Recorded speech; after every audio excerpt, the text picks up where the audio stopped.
প্রিয় দেশবাসী, বাংলাদেশ একটি বিশেষ সময় অতিক্রম করছে। দেশরত্ন শেখ হাসিনাকে বল প্রয়োগে দেশ থেকে বাধ্য করার পর থেকে বাংলাদেশ আওয়ামী লীগের দুই একজন করে নেতাকর্মীকে একের পর এক কোর্টে হাজির করার নামে বিচারের নামে প্রহসন চলছে।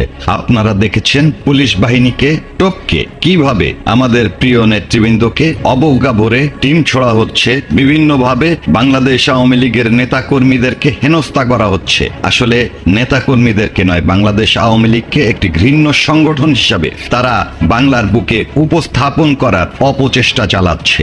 এই অপচেষ্টা কোনো অবস্থাতেই আমরা সার্থক হতে দিতে পারি না।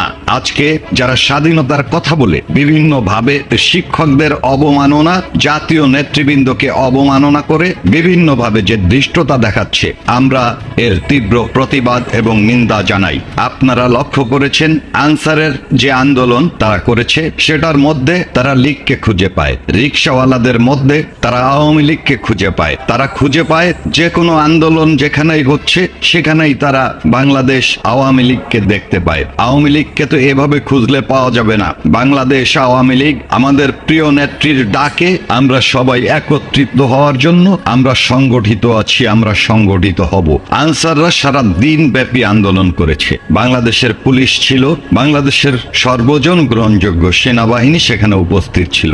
সেই জায়গায় কেন ছাত্রদেরকে ডেকে আনা হলো? কেন সেখানে ছাত্রদের সাথে আনসারদের গন্ডগোল তৈরি করা হলো? আনসার বিদ্রোহ যদি দমন করতেই হয় সেটা সেনাবাহিনী করতে পারত।